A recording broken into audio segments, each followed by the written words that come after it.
mada ya wamama. Today is Guild Week. We are so happy for them and even giving us an opportunity to start before them, because this is their service, this is their day, but they chose not to be preached to by the local ministers, like the minister from the Anglican Church and the local pastor. They decided that you have an international. They decided they will have an international speaker, and it's amazing. This is St. Madi ikiwa na wachungaji watatu wameketi at the same time. Bwana Yesu asifiwe. Isn't it a miracle? Yes, it is. So we want to take this opportunity and congrats wakina mama for inviting us to come and to be together with them, and even looking at their theme that is talking about pressing on towards the mark. Pressing on towards the mark. That is their theme. I want to speak it very fast.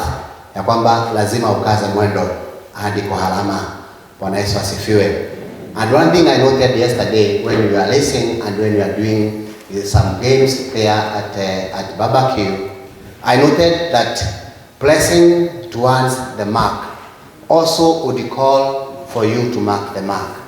Because I remember when you are doing the first 100 meters, I was trying to push my starting mark. They were calling it a pole, just a little ahead, so that I can be able to start before the others. But there was a very keen person who was guiding us on how to run. I was almost disqualified. She came, she pushed me behind and told me, you are ahead of other people, you are supposed to start from the same line. So what I want to say is, even pressing to hand the mark, you have also to mark some marks. Because if you go and win and you are not observed some marks, then you cannot be declared a winner. You remember I also raced with women and I won. But because I had not observed the mark that it is the race for ladies, I was not recorded, right? So for you to win this mark, you must also observe some marks. When I start so I'm saying pressing on towards the mark, but I'm starting by saying you have to observe some marks to press towards the mark. Kwa sababu I believe even when mchungaji Munyonoku was referring the game, you don't score a goal and they scored a goal if you are not observed the mark, right? If you score when you are offside, then it can't be counted. So there must be some marks that you are supposed to observe before you press on towards the mark. Because the final mark is really important. And it is dependent on what you have done. It is dependent on the marks that you have been able to observe. We have read two texts. One from the book of Isaiah chapter 43 verse 15. And the other one was a letter of Paul to Philippians. And the way you have had it read is as if Philippians, Paul was not happy. Ukisoma hiyo barua unaona kana kwamba Paul was not happy. Kwaja verse 2, leta lumengwi, hawatiragenia. I don't know why he is saying, I don't know why he is referring to us like that. And he is not happy at all. He's even giving us his personal life, saying that I'm circumcised. I don't know why his personal life and circumcision has to do with us. But the truth of the matter is, this guy was not happy. But he said, after all, despite all that, I count it as a loss. I press on towards the goal. And the Isaiah, the Old Testament, Isaiah chapter 43, it is bringing a scenario of God sympathizing with the people of Israel when they were in exile. This was the second captivity, because the first captivity was in Israel, in Egypt. So when they went to Israel, they were not able to observe the marks that they were given. And then, because of disobedience and not observing the mark, then they found themselves in the second exile in Babylon.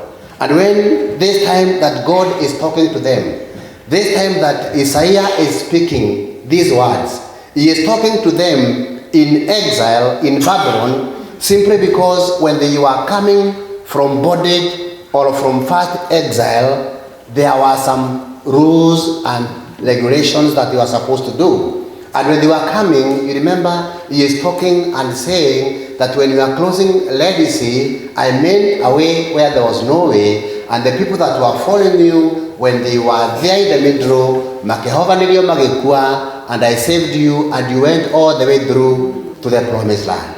And as you are going to the promised land, in the wilderness, I showed you the mark. In the wilderness, I told you, you have to do 1, 2, 3. In the wilderness, I gave you some commandment that you are supposed to observe. In the wilderness, we agreed on how to go about it. Yet, when you arrived there at the promised land, you forgot to observe the marks. You were my children, and I promised to protect you. But because of not observing the mark, I forgot about you, and you are in exile. Now he is speaking to them and telling them, I have come to your aid, and I don't want to be reminded about the past. I don't want to remember how you disobeyed me. I don't want to remember how you abandoned the Ark of the Covenant. I don't want to remember how you intermarried and I told you about all these things. So God was not very happy. But Isaiah is telling them that I have forgotten all that. Iyo yote nimesahau. So what I'm going to do, I'm going to bring a new dawn to you. I'm going to bless you despite of that. And he's telling them that it's a high time to carry your things and go back to the promised land. So this afternoon, God is reminding us that even though we have not been able to observe the marks, even though we have pressed on to answer God and you have not observed the mark, he is a God of second chance. Bwana Yesu asifiwe. And he is saying that he can make a way where there is no way, because he provided a way to them in the desert. He also provided a way on the sea, and he is telling them, just remember the marks that I told you. Just observe the mark. So observing the mark as you press on towards the goal is very, very, very important. And that is why Paul is saying that you people, you have to observe the mark. Because if you don't observe the mark and you press on towards the goal, even if you achieve the goal, even if you achieve the final mark without observing the mark, then the achievement will be nullified, because that is not what we had agreed. So this afternoon, God is reminding us that we should observe the mark. No more katrole hale bere. Without doing a lot of things, we must press on towards the goal. There are very many people in the Bible who press on towards the goal and were able to achieve it. There are very, very, very many. But I'm going to give an example of one person that was called Elisha. Elisha, who and a friend by the name Elijah, and they were working together. And Elijah was a prophet. And all the time Elisha wished whether he can be able to tap the power from Elijah. And at one point Elijah told him, as far as you see me going, then I'll be able to apportion some of the power to you. So it happened that whatever Elisha was doing was observing and following Elijah all the way through. And you can remember Elijah getting from Gilgal. This is in 2 Kings chapter 2. Elijah moving from